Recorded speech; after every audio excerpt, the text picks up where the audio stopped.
निज्जर जो है, मैं आपको दो बातें बताऊं। जो मेरे ग्रैंडफादर के किलर थे, असैसिनेशन जिन्होंने किया था हवारा, उसका राइट हैंड ये निज्जर था। जितना ये क्राइसिस बढ़ेगा, इफेक्ट कॉमन मैन को होगा। ये खाई इतनी गहरी हो जाएगी तो फिर इसको भरना मुश्किल हो जाएगा। मैंने कल ही प्राइम मिनिस्टर साहब को लेटर लिखा था। ये लेटर था भी जो हमारे वहां पे स्टूडेंट्स हैं, पहला फिक्र हमें उनका है जो तकरीबन 7 लाख का नंबर है, जिसमें से 5 लाख पंजाब के लोग हैं। वो किस तरीके से वहां पे गए हैं, यहाँ पे अपनी जमीन बेच के पेरेंट्स ने पैसा दिया है, लोन लेके पैसा दिया हुआ है, और वो वहां उनकी आगे पीआर होनी है, आगे उनका वीजा लगना है, इसमें दिक्कत ना आए। और बहुत स्टूडेंट्स हैं जिन्होंने अभी एडमिशन ली है पर अभी वो गए नहीं। अगर उनका वीजा बंद कर देंगे, अगर वहां पे रोक देंगे, तो इतना पैसा वहां पे स्कूल कॉलेजों ने वो जमा करवा लिया है, उसके बारे में बहुत बड़ा फिक्र है पंजाब के पेरेंट्स को और बच्चों को। वो प्राइम मिनिस्टर साहब से मेरी कल बात हुई थी सदन में, और उन्होंने मुझे ये भरोसा दिया भी इस चीज को हम बिल्कुल अच्छी तरह देखेंगे।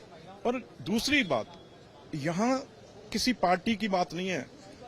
अगर प्राइम मिनिस्टर हैं वो तो देश के प्राइम मिनिस्टर हैं, और यहाँ देश की बात है। अब ट्रूडो साहब का जहाज तो वैसे नहीं चला, वो खटारा था, 36 घंटे यहाँ खड़ा रहा। तो अब वहां पे जाके उन्होंने एक जो वैसे तो उनके सिटीजन है, सिख हिंदू मुस्लिम ईसाई कोई भी हो, सिटीजन तो उनके हैं। तो अब वो हमारे पे ये कह रहे हैं भी इनको इंडियन एजेंसियों ने वहां पे मरवा दिया। अरे भाई, निज्जर जो है, मैं आपको दो बातें बताऊं। जो मेरे ग्रैंडफादर के किलर थे, असैसिनेशन जिन्होंने किया था हवारा, उसका राइट हैंड ये निज्जर था। 93 में यहां से गया और इसको वहां पे सिटीजनशिप दी गई।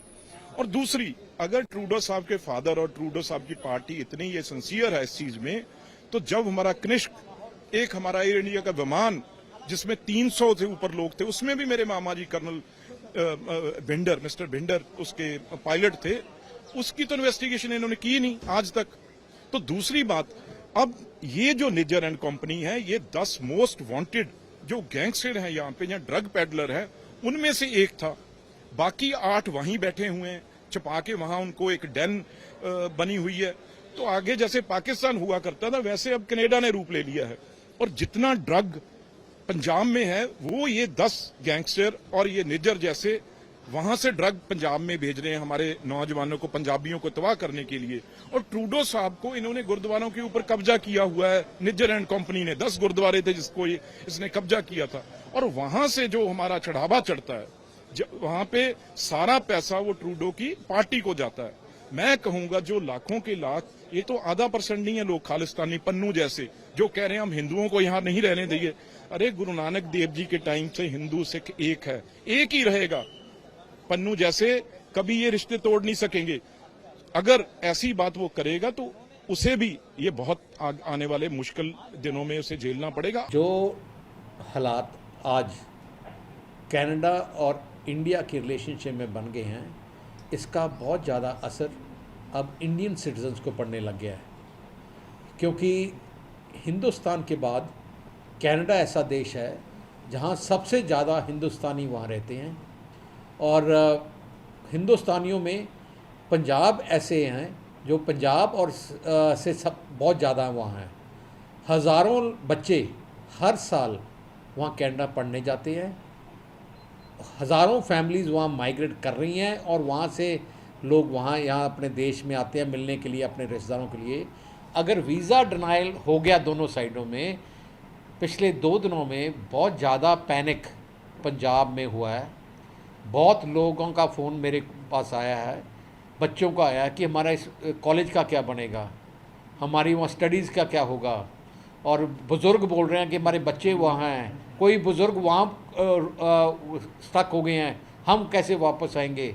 सो ये पैनिक इतना बढ़ रहा है, और ये पैनिक जैसे बढ़ेगा इसका बहुत ज़्यादा रिएक्शन होगा। सो मैं रिक्वेस्ट करता हूँ गवर्नमेंट ऑफ इंडिया को कि गवर्नमेंट ऑफ कनाडा और इंडिया ये जल्दी इसका कोई सोल्यूशन, डिप्लोमेटिक सोल्यूशन निकाले, क्योंकि जितना ये क्राइसिस बढ़ेगा इफेक्ट कॉमन मैन को होगा। क्योंकि ये एक ऐसा देश है कनाडा जहाँ सबसे ज़्यादा हिंदुस्तानी वहाँ रह रहे हैं। ये बातचीत से मामला तय होना चाहिए। हमने अपने कनेडियन एमपी से भी बात करी है, और आज शाम को भी हम बात कर रहे हैं, जो थोड़े बैलेंस्ड हैं। देखिए, हर रिलीजन में कोई ना कोई फंडामेंटलिस्ट होते हैं, कोई भी धर्म ले लीजिए। अब उन फंडामेंटलिस्ट्स को हम एग्जाम्पल नहीं बना सकते कि सारी कम्युनिटी उनके 99.9% तो they are okay in every religion. इस मामले को जो इंडिया कनाडा को ना बातचीत से डायरेक्टली बातचीत से हल करना चाहिए और इसको ज़्यादा ये वीज़ा एक्सपेंड करना, ये फिर अपना जो कड़वापन है, डिस्टेंसेस बढ़ेंगे, उससे पंजाब और पंजाबियों को बहुत नुकसान होगा।